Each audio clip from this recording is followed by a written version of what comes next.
Hi, Miss Hancock again for day 2 of Mice and Men. I promise you I am not wearing the same clothes I was yesterday. I'm just recording 2 videos in one day.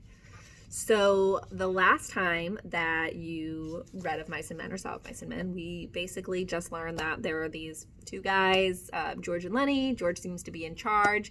And at the end of what we read, George was kind of getting after Lenny about carrying around a dead mouse. Not exactly the most normal of activities, but we don't know a whole lot more about that or where these men are going or what their relationship is to one another.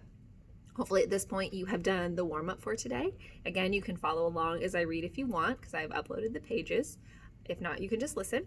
Our lesson for today is that readers know that conversations characters have are actually insights into the world of the novel and how those characters fit into it. So that means that today we're going to particularly pay attention to what George and Lenny say to each other and what can we learn about the world of Mice and Men based on these conversations.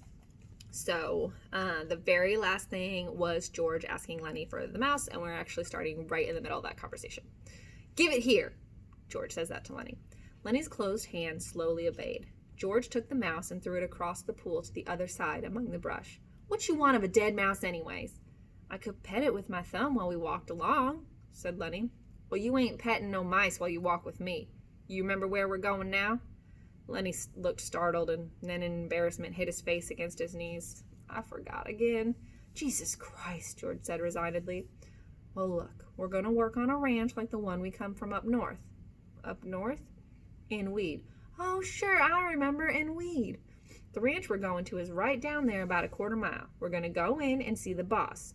Now look, I'll give him the work tickets, but you ain't gonna say a word. You just stand there and don't say nothing. If he finds out what a crazy bastard you are, we won't get no job. But if he sees your work before he hears you talk, we're set. You got that?" "Sure, George, I got it." "Okay, now when we go in to see the boss, what you gonna do?" I, Lenny thought. His face grew tight with thought. "I ain't gonna say nothing. Just gonna stand there." "Good boy, that's swell. You say that over 2-3 times so you won't forget it." Lenny droned to himself softly. "I ain't gonna say nothing. I ain't gonna say nothing. I ain't gonna say nothing." "Okay," said George, "and you ain't gonna do no bad things like you done in Weed, neither." Lenny looked puzzled. "Like I done in Weed? Oh, so you forgot about that too, did you?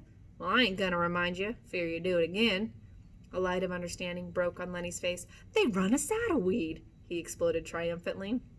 "Run us out hell," said George disgustedly. "We run. They was looking for us, but they didn't catch us."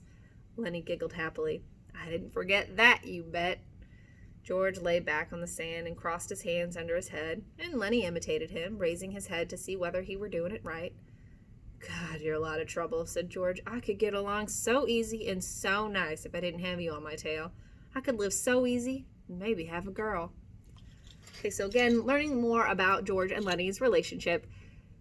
Lenny, we can tell, seems to be a little bit off, a little more childlike than George is. George seems to be acting more as a parent than necessarily a brother or a friend or something like that. He takes care of Lenny's work papers. Lenny has a hard time remembering where they're going, why they're going there, where they're coming from.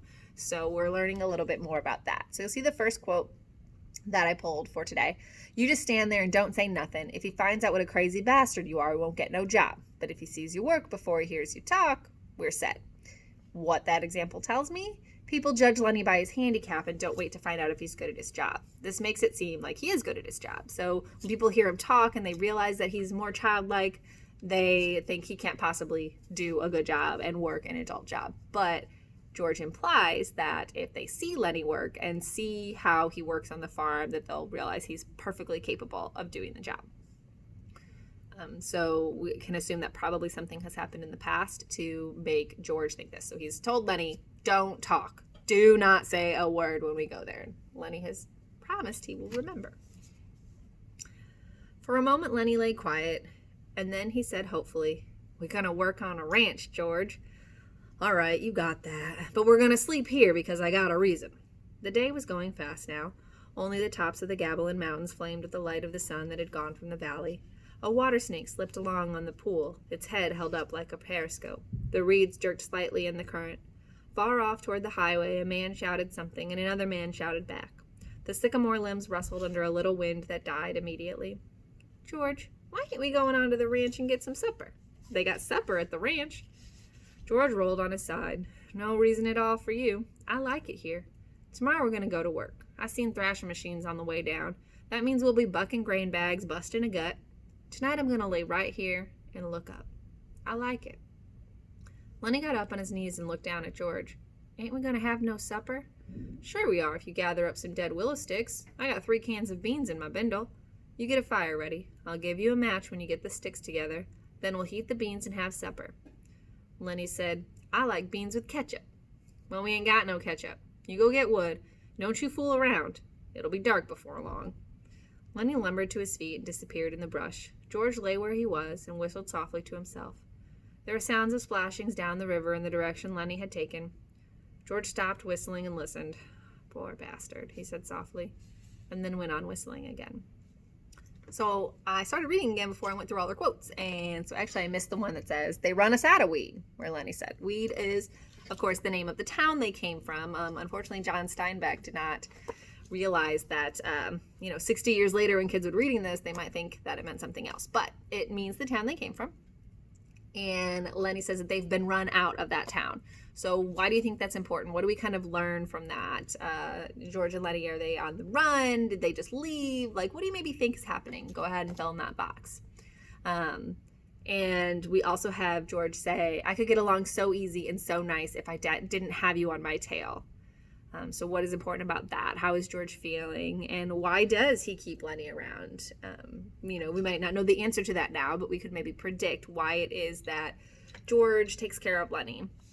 So now Lenny's gathering firewood so that they can have some dinner, obviously, cooked by George because he takes care of them. And Lenny has run off to find firewood. So here he comes back. In a moment, Lenny came crashing back through the brush. He carried one small willow stick in his hand. That's not going to be enough for a fire. One small willow stick. George sat up. All right, he said brusquely. Give me that mouse. But Lenny made an elaborate pantomime of innocence. What mouse, George? I ain't got no mouse. George held out his hand. Come on, give it to me. You ain't putting nothing over. Lenny hesitated, backed away, looked wildly at the brush line as though he contemplated running for his freedom. George said coldly, You gonna give me that mouse, or do I have to sock you? Give you what, George? You know goddamn well what. I want that mouse. Lenny reluctantly reached into his pocket. His voice broke a little. I don't know why I can't keep it. It ain't nobody's mouse. I didn't steal it. I found it lying right out beside the road. George's hand remained outstretched, imperiously. Slowly, like a terrier who doesn't want to bring a ball to its master, Lenny approached, drew back, approached again. George snapped his fingers sharply, and at the sound Lenny laid the mouse in his hand. I wasn't doing nothing bad with it, George, just stroking it. George stood up and threw the mouse as far as he could into the darkening brush, and then he stepped to the pool and washed his hands. You crazy fool, don't you think I could see your feet was wet where you went across the river to get it? He heard Lenny's whimpering cry and wheeled about. Blubbering like a baby, Jesus Christ, a big guy like you. Lenny's lip quivered and tears started in his eyes. Oh, Lenny. George put his hand on Lenny's shoulder. I ain't taking it away just for meanness. That mouse ain't fresh. And besides, you've broke it petting it. You get another mouse that's fresh, and I'll let you keep it a little while. Lenny sat down on the ground and hung his head dejectedly. I don't know where there is no other mouse. I remember a lady used to give 'em to me. Every one she got.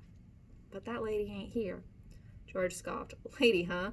Don't even remember who that lady was. That was your own Aunt Clara, and she stopped giving 'em to you. You always killed 'em. Lenny looked sadly up at him. They was so little, he said apologetically. I'd pet 'em, and pretty soon they bit my fingers, and I pinched their heads a little. Then they was dead, because they was so little. I wished we'd get the rabbits pretty soon, George. They ain't so little. The hell with the rabbits, and you ain't to be trusted with no live mice. Your Aunt Clara give you a rubber mouse, and you wouldn't have nothing to do with it. It wasn't no good to pet, said Lenny. The flame of the sunset lifted from the mountain tops, and dusk came into the valley, and a half-darkness came in among the willows and the sycamores. A big carp rose to the surface of the pool, gulped air, and then sank mysteriously into the dark water again, leaving widening rings on the water. Overhead the leaves whisked again, and little puffs of willow cotton blew down and landed on the pool's surface.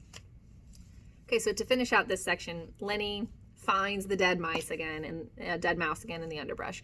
And we don't know much, but for some reason Lenny has a thing for dead mice. He likes to pet them, and apparently has accidentally killed several. He just pets them and then they're just dead. You know, that's normal, right? So George tries to keep him from carrying around this dead mouse. You know, he mentions like it's really not healthy, it's not fresh, so you can only imagine like it smells and it's rotting and all that fun stuff. So George does promise him if he finds a fresh one, he can keep it for a little bit.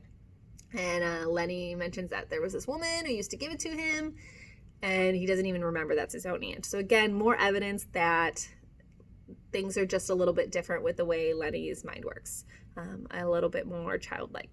So at this point, what you'll do, if you have a book of your own, you'll read 15-20 minutes and find some quotes. So our lesson today dealt with conversations between characters. So ideally, you will pick something where one character is speaking to another. What is it that we learned? You know, we learned that Lenny and George will run out of weed. We learned that, what are some of the other quotes I pulled?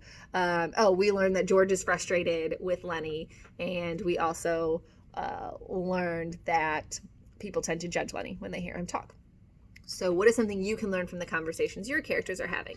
Now, I understand that there might be a possibility that you read and there's no conversations in that section of the book.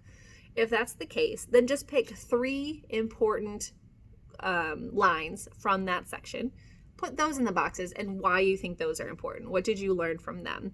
So I still want you to do the assignment, even if you cannot find actual conversations. And since there are 3 boxes on the assignment, I expect you to find 3 quotes.